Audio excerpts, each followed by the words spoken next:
Hi, welcome back to the second segment of Authors, Writers, Books, and Beyond, the monthly show that we love for you to come visit. And I'm here with Jeanette and Marci and Sue.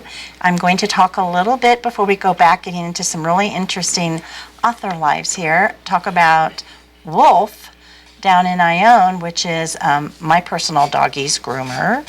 And Becky runs it with her mother and father. It's down on Main Street. You can see it right next to Clark's Corner. You go inside the little, the only indoor mall we have in this area, and Becky's off to the left-hand side. She used to groom. There's sweet little doggies there that are giant, actually. You go through the little doggy door. Our dogs go one by one. First one drags his feet, but they do love Becky. And our Ione Police Canine Unit, Josh used to take the Ione canine dog in there. She is wonderful. She has a gift with animals, like a dog whisperer. And we have a black lab that is still, thinks he's 2. He's in the red kerchief. And our little Rottie Shepherd there, Missy, she's in a blue one. Becky puts those on him every time they go visit her. And they're so good. They jump up, and now they know they have to wait. And she is just, I don't know how to describe it. Not so much a dog whisperer, it's just a lover, and you want your pet with a lover. And she takes cats too. But visit Wolf, and Becky gives them little cookie treats too. So can't say the C word in our house. Everything breaks loose if you do. So Wolf, downtown Ione, visit it soon. Bring your beloved pets. And now we're back to the show, and we're going to get into a little, I'd like the ladies to talk also about what they read. And during the break, you missed the best part of the show because we share our backgrounds a little more freely because you're not listening. So I'm going to ask them to dig a little deeper and share something special to help them get to know you better as an author. I'm going to start on this side with you first, Sue. About what I read? What do you read? And also, you gave a little background. Yeah. And you have some of your mom's books that I you do. bring? I would love for you to show those. It's just funny that you say that because I'm one of those authors that I don't read as much as I should because I'm writing so much. But I am actually also a biblical counselor. And almost everything I'm reading right now because I'm studying is biblical counseling books, marriage, family, counseling children. I am so buried in that it's daily. It's daily. My mother, yes, was the reason I write and the reason I love books. And I like to just even hold them. I don't even like online books. I can't do it. I don't know what it is. I'm sorry if I hit the mic. But my mother was a newspaper columnist, syndicated through New York. And this was at a time when women, she would be about 103 now. So this was during a time when women really didn't have the opportunities to do these kind of things. So she was kind of a trailblazer. And she wrote on things that is what's interesting is this one's To Teens with Love and Parent Survival Kit. And here today I'm doing counseling that relates to all of this, but really from a more biblical standpoint.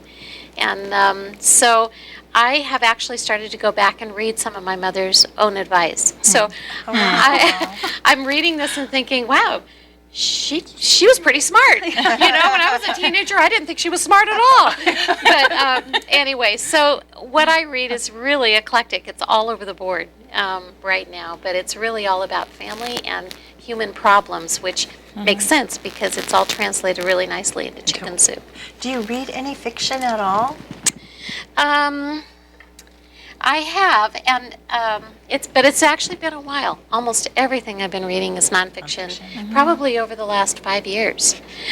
My husband went from law enforcement, and I was doing production in law enforcement and fire. This was our life. We were consumed with all of this, and I was reading a lot of material about that because I was producing TV shows. And then we were called into ministry. My husband's now a pastor. and that made me a pastor's wife. That's a life change. Do you And, play piano? I just have to. I know I don't play piano. I don't sing. Good question.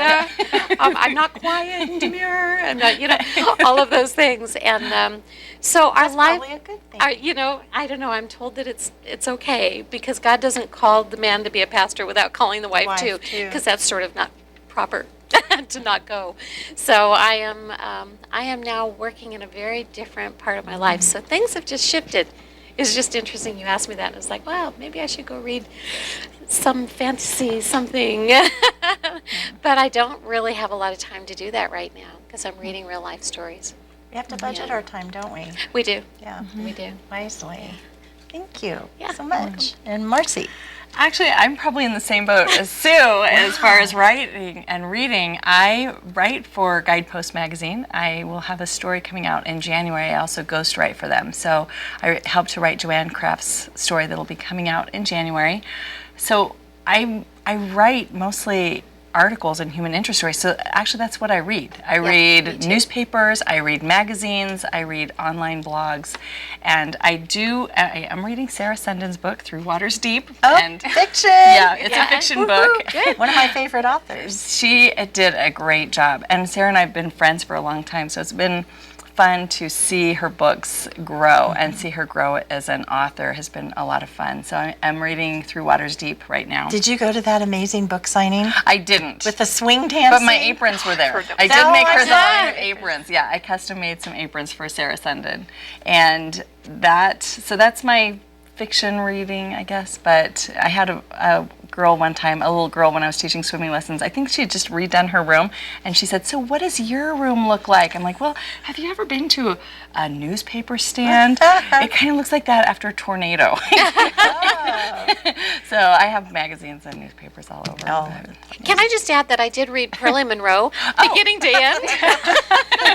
Love Pearlie Monroe. Yeah. I won't say which reading level.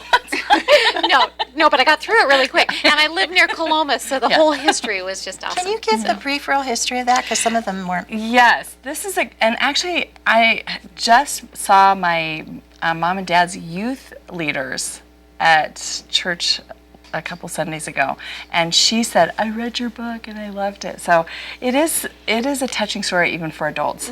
But this story was based on a true story that happened in Coloma. It's Black history, and it's about a slave couple who was brought to Coloma during 1849 after the owner had sold their 3-year-old son to pay for the wagon master's fee.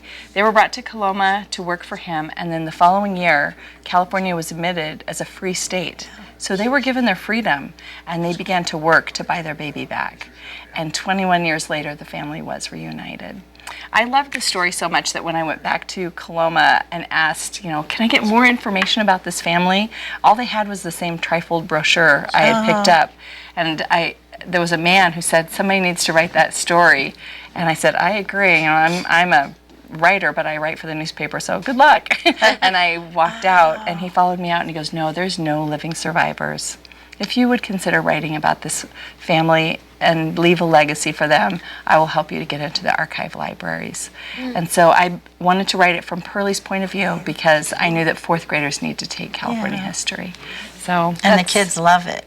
they love it. I talked to a school yesterday, and I'm going tonight to Fresno so that I can talk to Kerman Elementary tomorrow. Good. And then I'll be going to Chicago and talking to a group of school kids in the 1st of November, and then Hillsdale Academy in Michigan. Getting it further out there. Yes, yeah. That's So- wonderful. Yep. So I'm in love with that story a lot, but I I think everybody is. Yeah, I am. I love it. And the teachers love it because it is so relational. And I think that's really what it comes down to. Even like what we were talking about, it's human interest. Right. It's not just, and history is not just facts, it's stories, it's humans, it's real people who live during a real time. And so this has been just a really amazing journey for me. And this was published through CreateSpace. So it can be done. It's available on Yes, it is. Amazon.com, and it can be done. So many people will ask, how do you decide what to write? And stories do fall right in your lap. They do. They find you. And that's what I told the kids. I said, everyone has a story worth sharing. Right. And sometimes you find a story, but sometimes it does just find you. Sometimes the story finds you. And Jeanette.